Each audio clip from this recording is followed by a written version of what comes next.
So today I'm talking about front crawl progressive practices.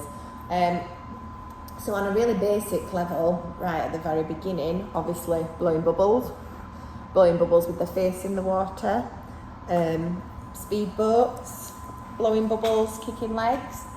So we could do speedboats with just kicking legs, speedboats blowing bubbles, speedboats face in the water. Okay. I would maybe put the woggle on the chest and we can do scoops and kicks blowing bubbles, scoops and kicks face in the water. You can also do scoops only on the woggle, so cross the legs or just squeeze them together, keep them still and only scoop themselves forwards. You can do that again with the head up, chin in the water, blowing bubbles or doing it with the face in, okay? Once a child is competent at scoops and kicks with their face in over 5 metres, so they can scoop, they can kick without armbands, they can put their face in for 5 seconds, they can lift their head up and they can do that over 5 metres. Ooh, just realised the woggle's in the way. I would then let them attempt, I call them big arms, but you can call them front crawl arms, windmill arms, rainbow arms. So if they're competent at putting their face in the water, when the face is in, we're going to tell them to pull under their tummy and over their head with their face in. At this stage, when we're only just introducing the arms, I would then tell them to do scoops to lift their head and get a breath, okay? With this one, you can tell them to draw a big bubble around themselves. You can tell them to draw a rainbow in the sky. That one works quite well to get their arms out and over. You can tell them to do their arms like a windmill, round and round. But however you manage to get it, we're going to ask them to take their hand out of the water at the back and over to the front, okay? This obviously doesn't represent perfect front crawl arms at this stage, but it's just good that they're getting their arms out at the back and over the head. When they bend their elbow and bring them to the front like this, it's not coming over the head. So we're going to try and encourage them to take it out there and bring it over. Take it out there and bring it over, okay? The head has to be in the water for that action, and then when they need to breathe, they can scoop and lift the head up.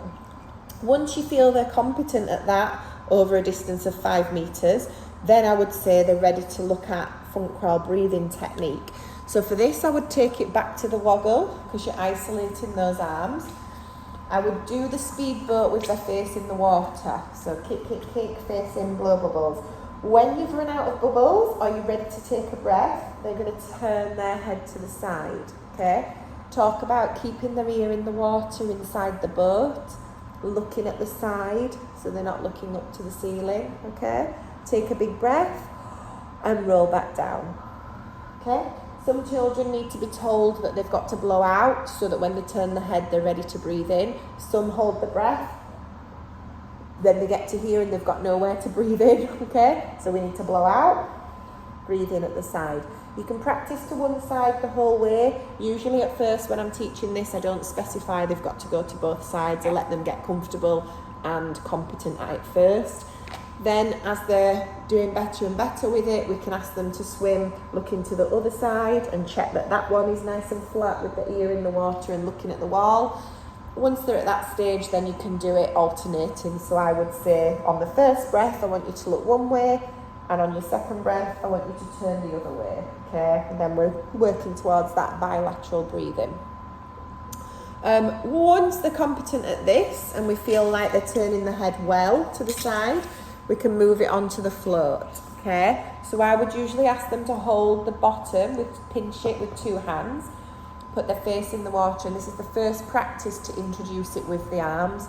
So with their face in, we're going to do 1 big circle, 2 big circles, and then I always say number 3 goes to your leg. So stick it on your leg and then you can turn and breathe like we've practiced. So they should already be good in this position, okay?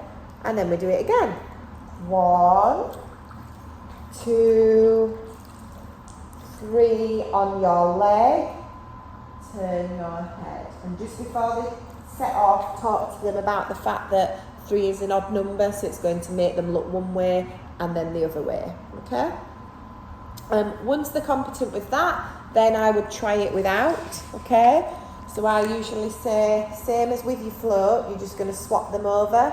So 1, 2, 3, be a Superman. That's what I say, just to get them to stretch their arm out straight. And roll to the side. Do it again. 1, 2, 3, be a Superman and roll to the side. Things to be mindful of, I always tell my kids they've got to kick a bit faster in this position because they're not using their arms to pull. So when your arm is out straight and your ear is flat, you need to kick a little bit faster to get that breath, okay? And also just to be mindful that they are rolling their head back in, okay? Not looking up and then going in. So we don't want side, up, in. We want side, straight back in, okay? We can tell them that that keeps them flatter in the water so they move quicker and easier, okay? Then some harder techniques to develop. Once they can do breathing to the side and they have a reasonable front crawl over 5 metres, we can start to iron things out. So single arm practices with the float in one hand is a good one to try and get the elbow high. So I tell them to start off with one hand under the float.